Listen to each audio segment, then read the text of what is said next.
So Thursday, Grim went to the vet because he seemed to be losing weight, and while we were there, he had to be taken away to get his blood drawn, and while he's gone, this nurse comes in the room. She's crying, like, like, seriously crying.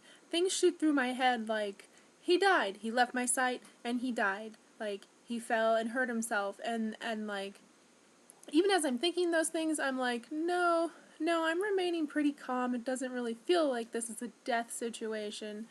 What she says is that he lunged at a can of wet food and that was really sad, that he ate all of the can of wet food, gobbled it up really fast, and he's really underweight, and she wanted him to be out of the stressful environment with his other cat siblings and begged us to let him stay through the weekend. So we agreed because it really can't hurt anything, and I think the time away from the cats to de-stress would be a good idea. However, me personally, I don't think it's like any big deal that a cat would eat a can of wet food really fast or lunge at it. Like, that doesn't, to me, indicate like starvation.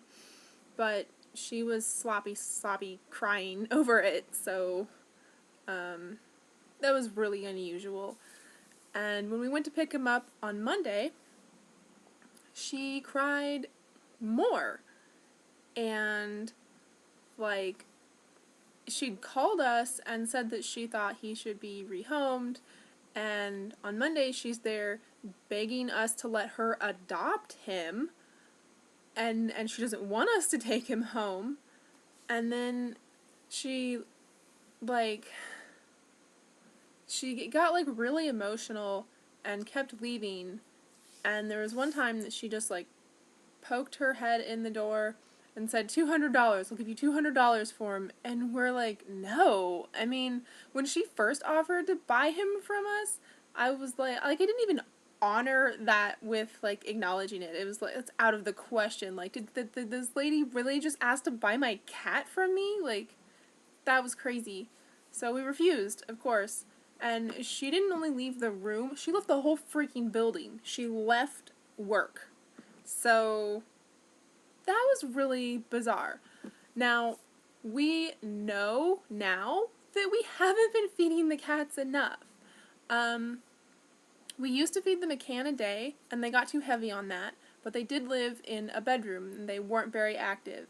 And then they became intolerant to several brands of food we'd been buying, and I think what we should have done is after they acclimated to that food, that new brand of food, we should have increased the portions, but we didn't. So they were eating a third of a can twice a day, and for many, many months, for like a year, they were like absolutely fine on that, did not seem to be losing weight at all. However, they recently, in the last couple of months, started to lose weight. Grim especially is very inactive, very thin, and he's so like meek and feeble. And I was worried that he was in pain, so I wanted him to be seen, and he just has mild dehydration, and he's mildly anemic, which is just because they're not eating enough. So now that they have more room to be more active, they need to be eating bigger portions.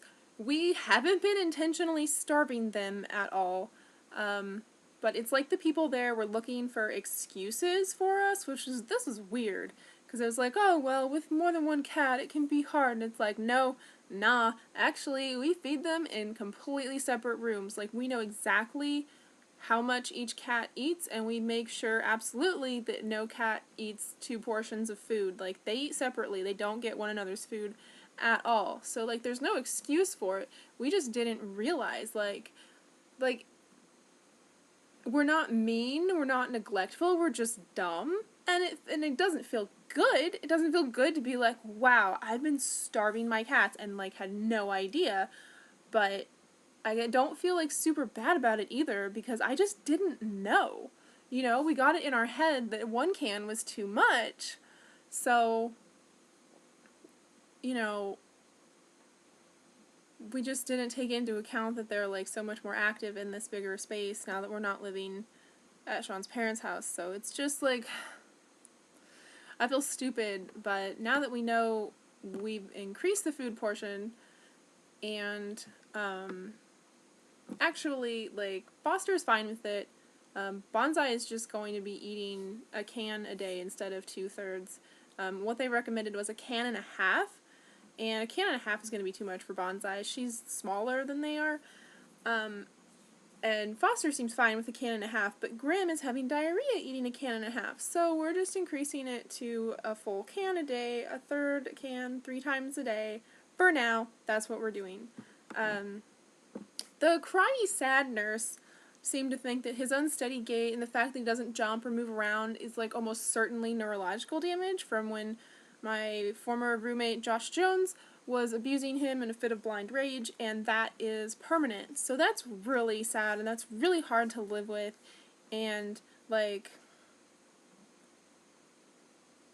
I cannot express like enough into the universe like how much I regret making every decision that I made regarding that person.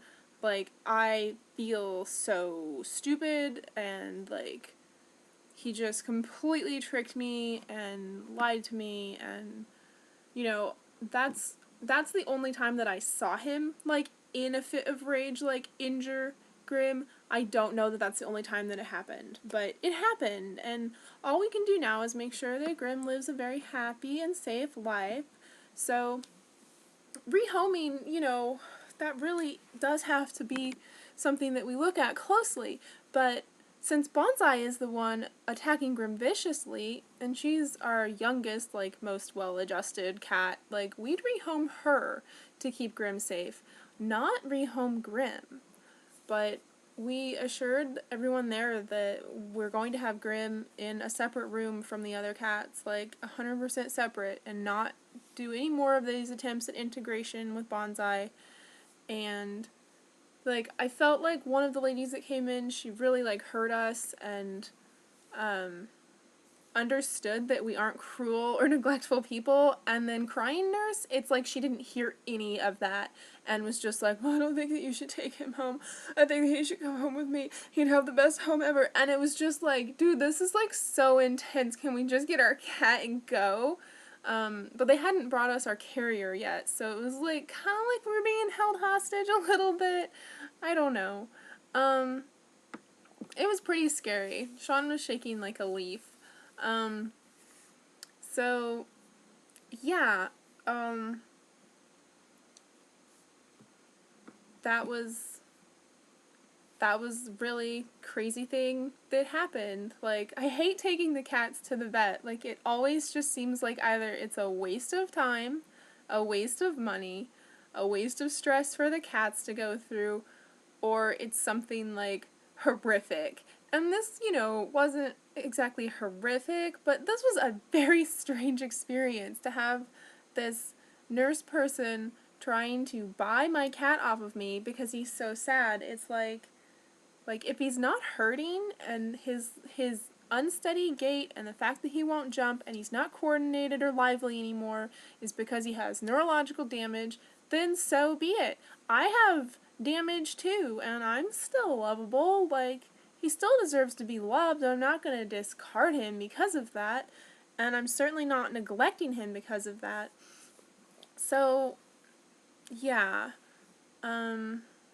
It makes me feel like I want to find a new vet, but this is like the holistic, whole body, like the best in the area, like, you know, like that like natural medicine type of approach that I'm all about. So it's kind of like, well, I guess I'll just put up with it and hope that we don't continue to see the lady.